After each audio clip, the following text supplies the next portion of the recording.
Market Maneuvering Michael and the Journey with a Businessman. Chapter 1. Perfect Competition. It was nearing the middle of spring break, and Michael still had not gone camping to the canyon he wanted to see. He had the trip on his calendar for so long, but constantly forgot just how many things he needed to buy in order to survive in the canyon for a week. After the third Walmart trip, Michael was finally ready to leave for the canyon. On the way to the canyon, in the barren desert, Michael saw someone on the side of the road looking to hitchhike. He passed them up at first, but within a couple miles he saw them again. And again. And again. Michael pulled over nearby and rolled his window down. "How do you keep moving places like that?" he asked, but when he looked out of his window to get a good look, the person was gone. Michael immediately drove away, looking in his rearview mirror to see if the hitchhiker had followed him. By the time he reached a rest stop to stretch his legs, the only living thing nearby was an owl on a fence post. Michael refueled his car while watching the owl as it flew off and disappeared. How strange, he thought. I thought owls live in forests.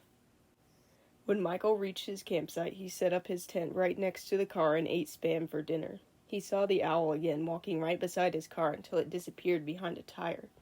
Michael stood up and grabbed his stick. "Owl, reveal yourself."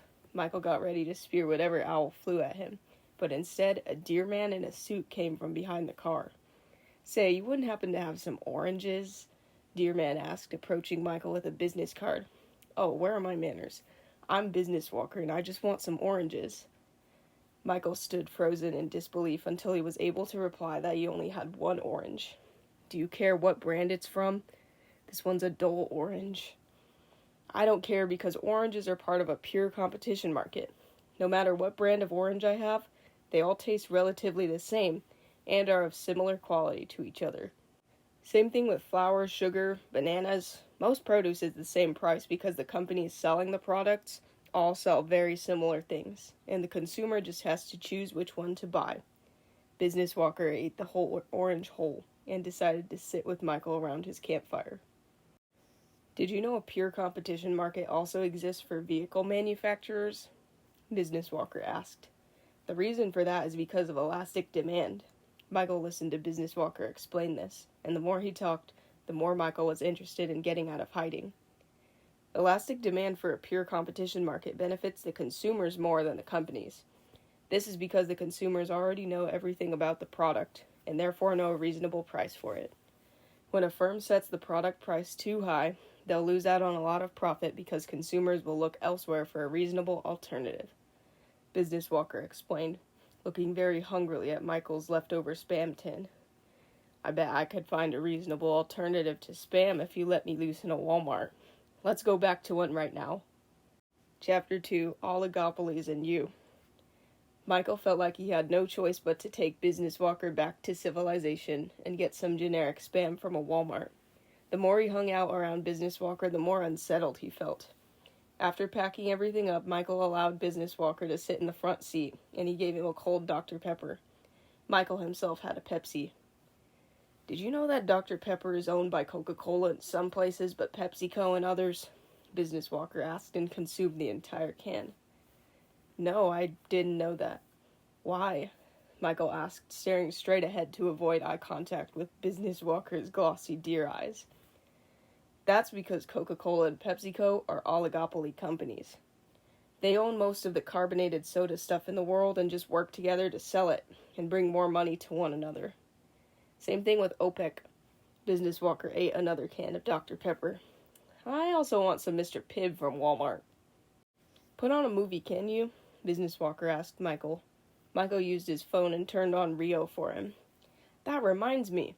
An oligopoly's best friend is definitely horizontal consolidation." Michael scrunched up his face, confused, and looked at Business Walker by giving a side-eye. "What's that?" "That's when a company buys out another company selling the same/similar products in order to share revenues and more consumers. Disney bought out Blue Sky, the studio that made Rio along with a ton of other movie companies so that they could have this Disney Plus app thing be more lucrative." Business Walker put his hooves on the dash and watched the movie intently. "It makes it so that Disney has less competition on who wants to watch their content. If you don't like Disney movies and choose to watch the new Ice Age movie instead, You're still watching a Disney movie because they own the studio that makes Ice Age. Pretty silly. Humans are strange. Business Walker continued watching the movie while Michael drove, and eventually they made it to a Walmart. Chapter 3, Monopoly Markets. As Michael and Business Walker roamed the Walmart, they got distracted by the electronics section. I really need to fix my phone, but Apple charges so much to repair. That's because they don't want you to outsource their parts. They'll make your phone unusable if you use foreign parts. Business Walker looked at VRs and tried to put one over his snout, failing to do so. With vertical consolidation, Apple can control every step of their manufacturing process and make sure that when you need repairs for your phone, you only buy Apple products. Interesting. Does this happen in food stuff too? Michael asked in response. Yup, one of the oldest monopoly companies in the world is the Salt Industry Commission. They have been around since I was a kid, in 758. Imagine that. Young Business Walker is only 1,200 years old, and he's already exposed to some monopoly on salt. Real silly. Business Walker added a ton of generic brand Spam to the basket, along with Mr. Pibb, which he balanced on his antlers. Once Business Walker and Michael left the Walmart, Michael was willing to drop Business Walker off at the gas station he first saw him at. I'm not sure if I want to go all the way back to the canyon alone. You honestly really freak me out. Michael avoided Business Walker's gaze. But I learned a lot about economic markets thanks to you. Speaking of, I've been wanting to start a business for custom motorcycle helmets. Any advice? Interesting. That kind of thing is monopolistically competitive, and you'll have a lot of non-price competitors. Make sure your helmets stand out and are reasonably priced. Also, make sure you have a ton of social media presence and film the process of making some people's orders so that way more people can see what you do. Business Walker ate a can of generic Spam. He wrinkled his nose like it wasn't very good, but continued to eat it. If you ever need business advice, just come back to the canyon or that gas station and whistle. Make sure it's at night. I'll be right with you. Michael let Business Walker out of the car at the gas station and gave him a brief smile, making sure not to bare any teeth in case it offended skinwalkers of his kind. Business Walker gave him a toothy grin back and held his groceries as Michael drove off. Michael finally made it home. Even though he spent less than a day of camping, he decided it was worth it. He decided to spend the rest of his break putting effort into his motorcycle helmet business, and he filmed several videos of his helmet making process. Michael followed Business Walker's instructions and was able to get several commissions before the end of his break. On the last day of break, Michael drove back to the gas station in the middle of nowhere, and he whistled. You called? Business Walker materialized on the passenger side of Michael's car.